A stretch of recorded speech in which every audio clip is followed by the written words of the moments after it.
नमस्कार। पंजाब केसरी राजस्थान आप देख रहे हैं और मैं हूं आपके साथ इशिका जैन। लोकसभा में वक्फ संशोधन विधेयक 2025 पेश हो चुका है और उस पर चर्चाओं का दौर लगातार जारी है। लोकसभा में इस मुद्दे पर पक्ष और विपक्ष के बीच लगातार बहस का दौर जारी है, तो वहीं आप देखिए कि इस बिल को लेकर कशमकश की स्थिति बनी हुई है। एक तरफ विपक्ष है जिसका कहना है कि यह बिल एक पर्टिकुलर कम्युनिटी के विशेषाधिकारों का हनन करने वाला है, तो वहीं उधर केंद्रीय सरकार का कहना है कि इस बिल के लागू होने से मुस्लिम कम्युनिटी का उत्थान होगा। ये बिल उनके हित में है। तमाम मुद्दों को लेकर बातचीत करेंगे और इसके लिए बीजेपी से हमारे साथ सुमित जी और कांग्रेस से राजेश जी हमारे साथ जुड़े हैं। आप दोनों मेहमानों का पंजाब केसरी पर स्वागत है। जी राजेश जी, सबसे पहले आपका रुख करना चाहूंगी। कड़ा विरोध विपक्ष की ओर से इस बिल का देखने को मिल रहा है, आखिर आपत्तियां क्या है? देखिए, कई तरह की आपत्ति है। जिस तरह से ये अफवाहें फैलाते हैं कि वक्फ बोर्ड की संपत्तियों को खुर्द-बुर्द कर दिया जाता है, वक्फ बोर्ड की संपत्तियों पे कोई किसी तरह का कोई व्यवहार केस भी नहीं कर सकते, तो इस तरह की जो ये अफवाह फैला रहे हैं वो गलत है।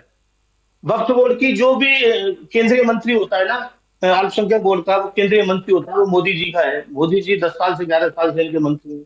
फिर और उसमें एक कमेटी होती है, जिस कमेटी के अंदर अधिकतम 20 लोग हो सकते हैं।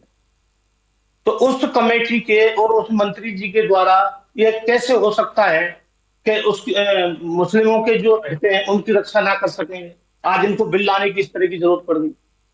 ये बिल तो एक बहाना है। कहते हैं कि निशाना तो कहीं और है, नजरें कहीं और, निशाना कहीं और है इन लोगों का। जहां भी चुनाव आते हैं, चुनाव कहाँ पर है, किसकी बात कर कवर रहे हैं? फायर निशाना कवर कहीं फायर और है, चुनावों के लिए जरूर। कवर जी। चुनावों का कवर फायर करने के लिए ये लोग इस तरह की बार बार बातें करते हैं।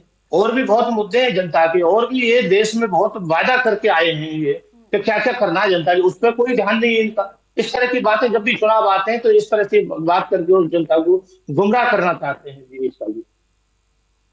इसलिए कांग्रेस पार्टी तथ्यों पर जानना चाहती है। तथ्य बताएं कि कहां किस तरह इसको बिल्कुल लाने की जरूरत पड़ी। जी, तो बीजेपी प्रवक्ता सुमित जी हमारे साथ है। सुमित जी, क्या कहिएगा? तथ्यों की बात कर रहे हैं राजेश जी, क्या कहिएगा? जी बिल्कुल। आप देखिए कि जिस प्रकार से वास्तव में पूर्व में वक्फ ने 1954 में जब ये बोर्ड बना, राजीव नेहरू जी जब थे प्रधानमंत्री, वक्फ के लिए कहा जाता है कि ये मुस्लिमों की संपत्ति है, अल्लाह की संपत्ति है, और जो गरीबों के लिए दान की जाती है मुस्लिम समुदाय द्वारा, वो ये संपत्ति है। आप बताइए, लेकिन आज ही जो सदन में बहस चली कि इन्होंने संसद को वक्फ की संपत्ति बता रखी है। और मैं एक जानकारी के लिए बताना चाहूंगा, संपूर्ण देश में रेलवे, भारतीय सेना और तीसरे नंबर पर वक्फ के पास 9.4 लाख एकड़ जमीन वक्फ के पास है देश में। और ये सिर्फ एक धार्मिक, जहां जनता के हित के लिए किसी प्रकार का कोई कार्य नहीं हो रहा है। अगर मैं राजस्थान की भी बात करूं कि बिल्कुल केंद्र में तो माननीय प्रधानमंत्री नरेंद्र मोदी जी और किरण रिजिजू जी बिल्कुल आज इस बिल्कुल इसको लेकर के आ गए हैं इस बिल को। और निश्चित ही हम विश्वास भी है और जनता का भी विश्वास है कि ये बिल पास होगा, लोकसभा में होगा और कल राज्यसभा में भी होगा। देश के हित के लिए ये बिल लाना बहुत जरूरी था। जैसा कि अब इनके पूर्व के नेताओं ने पूर्व के बयान उठा के देखते हैं, तो पहले उन्होंने भी कहा कि 2010 में, जैसा लालू जी का एक बयान सामने आ रहा है कि वास्तव में ये बिल आना चाहिए था। लेकिन अभी मैं कहना चाहूंगा कि वक्फ पे जिस प्रकार से एक मुस्लिम समुदाय का व्यक्ति किसी भी प्रॉपर्टी तुरंत प्रभाव से अपना दावा कर देते हैं, अब उसके अंदर जो अमेंडमेंट किया जा रहा है, जो बदलाव किया जा रहा है, सिर्फ यह है कि उसके अंदर 2 महिलाएं उस बोर्ड के अंदर होगी, 2 गैर मुस्लिम समुदाय के व्यक्ति भी उसके अंदर होंगे। ये कोर्ट केस जो सिर्फ इनके विशेष समुदाय, इनके जो इनके कानून के अंतर्गत चलता था, अब सामान्य कोर्ट में भी ये केस लड़ा जा सकेगा। और देश में बड़ी तादाद में इन्होंने जो कब्जे किए हुए हैं, और वास्तव में जो बिल है, ये अगर हम एक सीधी भाषा में कहें तो ये मुस्लिमों के हित के लिए है। और कांग्रेस की रही बात, तो कांग्रेस तो देश के तमाम बड़े मुद्दों को लेकर के हमेशा विरोध करती आई है। हमने मुस्लिमों को हमेशा वोट बैंक नहीं लेकिन उनके हित की बात की है, और उसका उदाहरण इशिका जी आप देखने को मिला मध्य प्रदेश के आज भोपाल में मुस्लिम महिलाएं किस प्रकार से पट्टिका लेकर के मोदी जी का धन्यवाद कर रही है कि वास्तव में वक्फ पे बिल्कुल संशोधन बिल आना चाहिए था, और वो जिस प्रकार से गति पकड़ा है और आगे आ रहा है, तो इसके लिए उनका धन्यवाद भी ज्ञापित कर रहे हैं। और यहाँ कांग्रेस के प्रवक्ता जो कि एक बेशर्मी वाला बयान, क्योंकि कांग्रेस जो आज इनकी बेशर्मी है वो लोकसभा में जनता के सामने आ चुकी है। वहीं एक और आप देखिए राहुल गांधी जी पूर्व में ये देश की गरीबी हटाने की बात करते थे, उसी प्रकार ये सिर्फ मुस्लिमों को इन्होंने अपना वोट बैंक समझा, मुस्लिमों की कभी गरीबी दूर करने की बात नहीं करी, इस समुदाय को उन्होंने हमेशा पीछे रखा, और भारतीय जनता पार्टी ने जैसा कहा वैसा हमेशा किया, चाहे वो बात सीएए की हो, धारा 370 की हो, ट्रिपल तलाक की बात हो। हमने सब जगह मुस्लिमों के सम्मान की बात की है, महिलाओं के सम्मान की बात की है, देश के सम्मान की बात की है, लेकिन अब इसका जनता वास्तव में जान भी चुकी है, और कांग्रेस का वास्तविक कर लेते हैं सुमित जी। राजेश, देखिए बीजेपी की ओर से लगातार ये दावा किया जा रहा है कि ये जो बिल है वो मुस्लिमों के अधिकारों का हनन नहीं कर रहा है, बल्कि मुस्लिमों के उत्थान के लिए इसमें कुछ जो जरूरी संशोधन है वो किए जा रहे हैं। वक्फ बोर्ड एक ऐसी आप देखिए कि सबसे ज्यादा प्रॉपर्टी सेना और रेलवे के बाद में देश भर में सबसे ज्यादा प्रॉपर्टी वक्फ बोर्ड के पास ही है। उसके बाद भी भारत में मुस्लिमों में गरीबी ज्यादा देखने को मिलती है, उस पर क्या कहेंगे आप? इसका जी देखिए, इस पार्टी का एक इतिहास रहा है झूठ बोलने का, और झूठ बोलते हैं, ये झूठे तथ्यों पे देश को चलाना चाहते हैं, और जनता इस तरफ देखती है। अभी इनके मंत्री जी ने भी झूठ बोला संसद के अंदर, क्या बोला, 2 महिलाओं की नियुक्ति की जाएगी। नियुक्ति तो है 2 महिलाओं की पहले से ही है, एक सुन्नी समुदाय से, एक शिया समुदाय से 2 महिलाओं की नियुक्ति है। और अभी कह रहे हैं हमारे बीजेपी के प्रवक्ता हमारे सुमित श्रीवाल जी, अन्य कोर्ट में भी फैसला किया जा सकता है। अन्य कोर्ट में जा सकते हैं आप, सुप्रीम कोर्ट में भी जा सकते हो आप, हाई कोर्ट में भी जा सकते हो आप, कैसे नहीं जा सकती आप? और यहाँ राजस्थान के अंदर अभी भी दो महिलाएं हैं, आपको बताओ, उन महिलाओं को मैं नाम भी बता सकता हूँ, हो सकता है इनको उनका नेता राणा जयजी जी और आत्मा खान जी, 2 महिलाएं राजस्थान में अभी भी हैं, जबकि एक केंद्र अभी भी संसद के अंदर मंत्री जी ने बोला कि इसमें महिलाओं की नियुक्ति होगी। महिला अभी भी है। और जो ट्रिब्यूनल बोर्ड जो समुदाय से महिला, उसके जज कौन है? उसके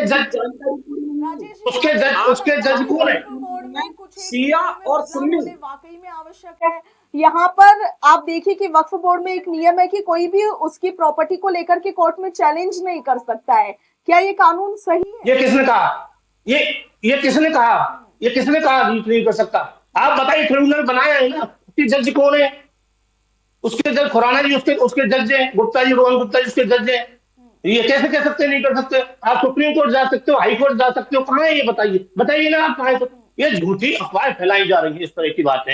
ये बात करते हैं कभी किसी को जैसे चुनाव आते हैं कि वक्फ बोर्ड जिस प्रॉपर्टी पर दावा कर देता है कि ये वक्फ बोर्ड के अधीन है, फिर चाहे वो 250 साल पुरानी हो, 200 साल पुरानी हो, 300 साल पुरानी, फिर उस पर कोई कुछ उसके लिए कर नहीं सकता है। जबकि आप देखिए कि कभी भी किसी को किसी की जमीन लेनी होती है, चाहे सरकार को किसी की जमीन लेनी हो, उसको अपनाना हो, तो उसके लिए भी एक पूरा प्रोसेस होता है, रूल्स होते हैं, रेगुलेशंस होते हैं, मगर वक्फ बोर्ड सिर्फ दावों के आधार पर चलता है।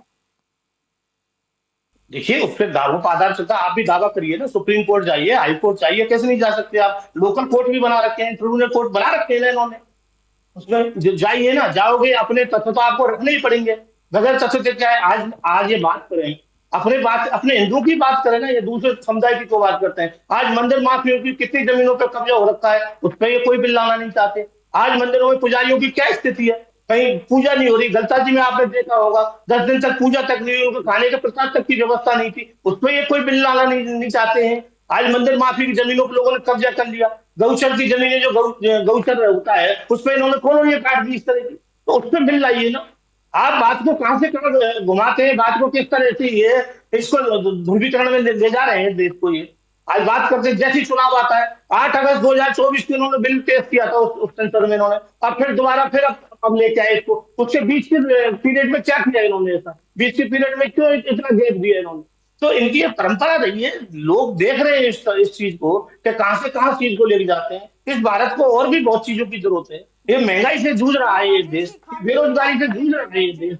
आज इस तरह की उल्टी सीधी बातें करके, ये उल्टा सीधा बोल के, जोर से बोल करके इस तरह से करने जाते, कोई इम्प्लीमेंट नहीं हो रहा, कानून की धज्जियां उड़ रही है, लॉ एंड ऑर्डर खत्म हो रखा है खुद। तो इसकी बात करें आप, कहाँ किस चीज पे बहस हो रही है जी इसका जी। जी चलिए सुमित जी, आपका रुख करना चाहूंगी। खामियां तो हम राजेश जी से जान लेंगे, क्योंकि बीजेपी की ओर से, केंद्रीय सरकार की ओर से इस बिल पर अभी जो चर्चा है वो सदन में चल रही है। आप इस बिल को लेकर के कुछ ऐसे बिंदु गिना दीजिए जो कि वाकई में आमजन के हित में हो, वो आप गिना दीजिए।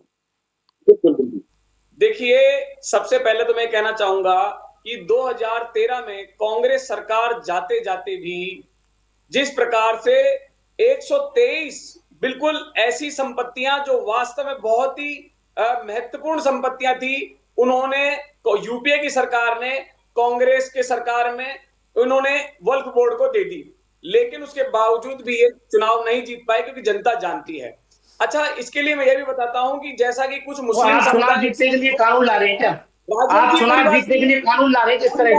आप बताइए, आप चुनाव जीतने के लिए कानून ला रहे हैं क्या? आप बताइए। संपत्ति की बात हो रही, चुनाव कहां से आ गए इसमें? चुनाव कहां से आ गए इसमें? आप बताइए, चुनाव की बात क्या कर रहे हो आप इसके अंदर? बीच में घुसने की क्या?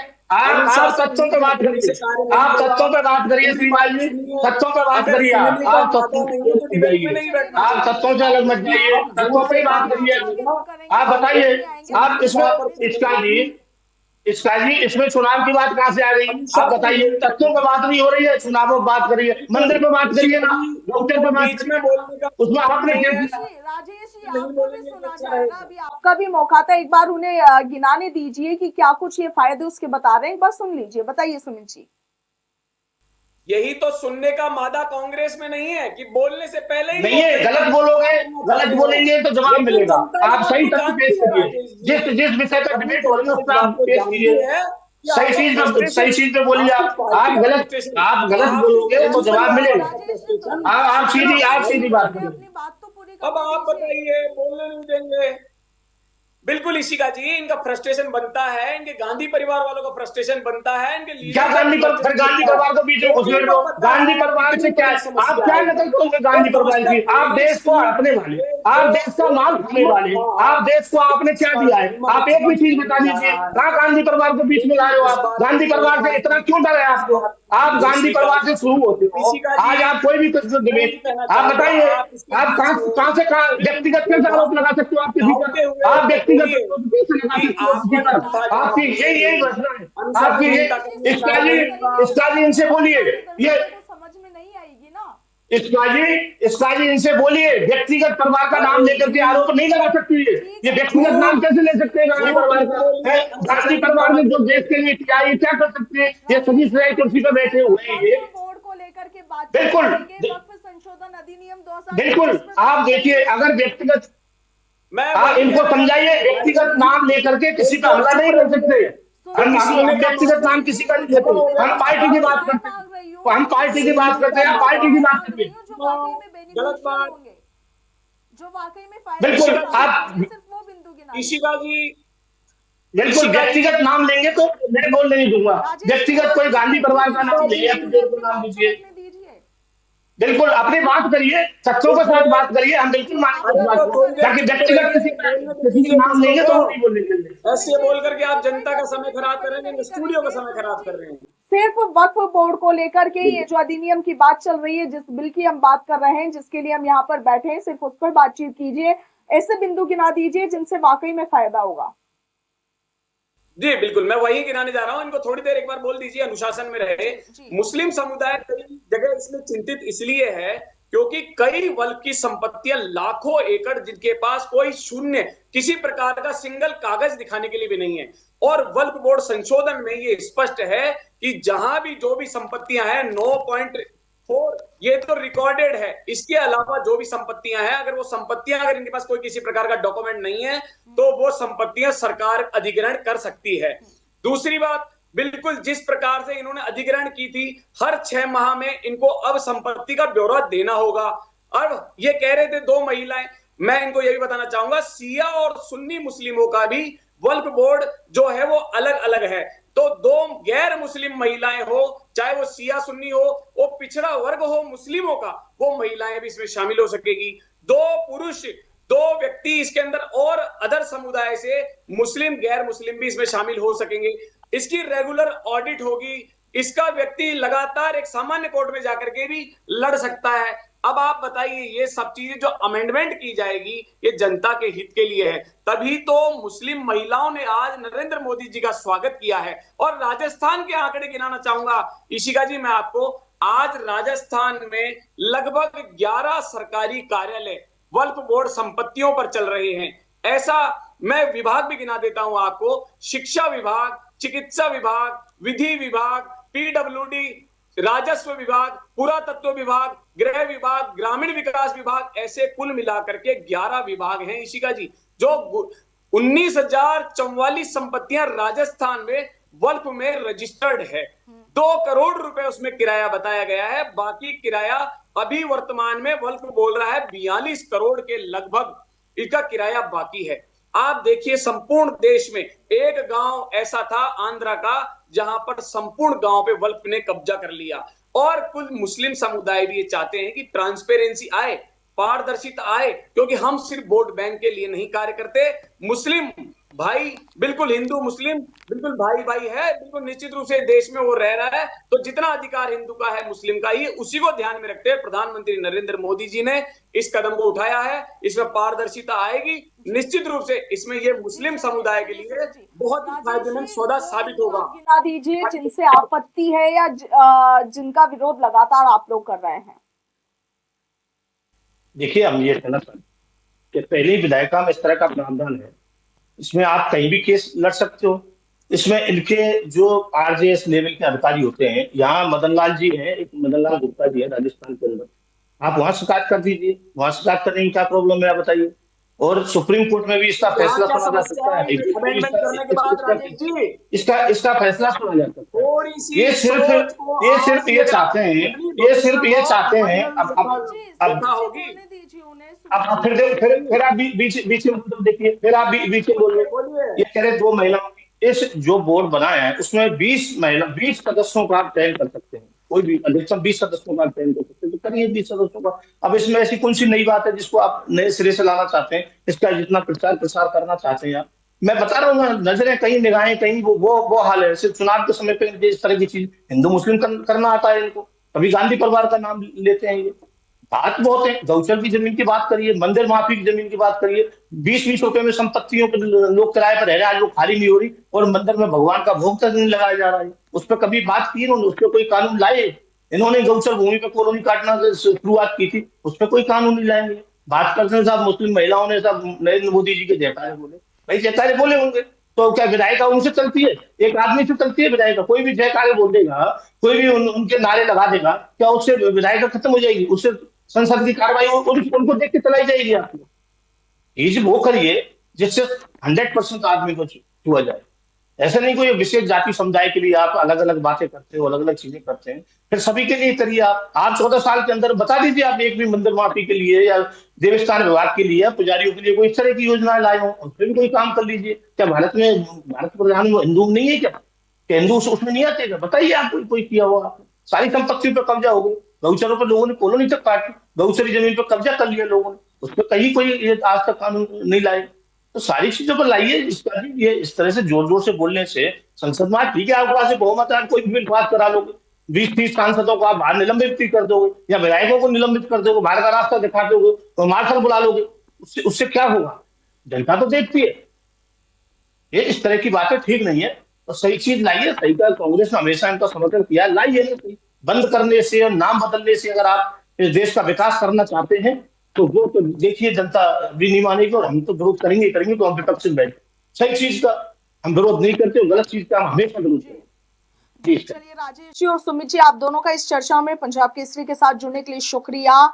तो आप देखिए कि बात कहना चाहता था, अधिनियम 2025 को लेकर बवाल लगातार जारी है, और इसे लेकर के सदन में हालांकि चर्चा तो चल रही है, मगर सदन से लेकर सड़क तक कई लोग इसका विरोध भी कर रहे हैं। वक्फ बोर्ड संशोधन अधिनियम 2025 को लेकर आपकी क्या कुछ राय है, कमेंट सेक्शन में जरूर लिखिएगा। फिलहाल के लिए इतना ही, नमस्कार।